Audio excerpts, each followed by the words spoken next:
చంద్రబాబు పరిపాలన ఎంత ఉండేది, ఈరోజు జగన్మోహన్ రెడ్డి గారి పరిపాలన ఏమొస్తుందో ఒకసారి చూడండి. అంతే తప్ప ఈయన మనసున్న ముఖ్యమంత్రి గారు మంచి చేయడానికి ప్రయత్నం చేస్తారు. కానీ అక్కడ ఉన్న వనరులు చూసుకోవాలి, అక్కడ ఉన్న ఇబ్బందులు చూసుకోవాలి, వాటి దృష్ట్యా జరుగుతుంది తప్ప చంద్రబాబు లాగా మూర్ఖత్వంగా వెళ్ళే వ్యక్తి అయితే కాదు ఈయన. అంటే ఎందుకని డీల్ చేయలేకపోతున్నారు? ఇప్పుడు అంగన్వాడీ వాళ్ళు అడిగేది ఓ 1000 రూపాయలు ఎక్స్ట్రా పడుతుంది, లేకపోతే కనుక వీళ్ళకైనా సరే ఆ స్థిరత్వం చేయడం, లేకపోతే ఇంత ముందు కంటే కూడా 1000 రూపాయలు ఎక్కువ ఇస్తామంటే సరిపోయేదానికి మీరు ఇప్పుడు అన్నారు 6000 ఒకేసారి పెంచారు. అదే ఏడాదికి 22,000 అట్లా పెంచి ఉంటే కనుక అది గుర్తుండిపోతుంది. ఇప్పుడు ఏమైపోయింది, అది అయిపోయింది.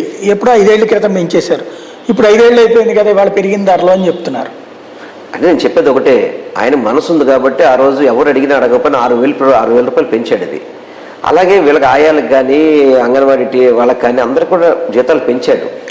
వీటిలో కొన్ని సాధ్యాలు కూడా చూసుకోవాలి, మనం చూసుకొని దాని ప్రకారం ముందుకెళ్తారు తప్ప సాధ్యం కాని కోరికలు కొన్ని అడిగితే దాంట్లో కొన్ని రాజకీయ పార్టీల లోపలికి ఇన్వాల్వ్ కావడం, వాళ్ళని రెచ్చగొట్టడం, వాళ్ళ ద్వారా ప్రభుత్వాన్ని ఇబ్బంది పెట్టాలని చెప్పి లబ్ధి పొందాలని వాళ్ళు ప్రయత్నం చేస్తున్నారు.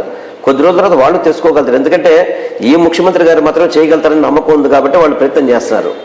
అదే చంద్రబాబు అన్నట్టయితే అడగనాళ్ళు, ఈయనైతే అడిగితే చేస్తారని చెప్పే ఉద్దేశంతోనే ఇవన్నీ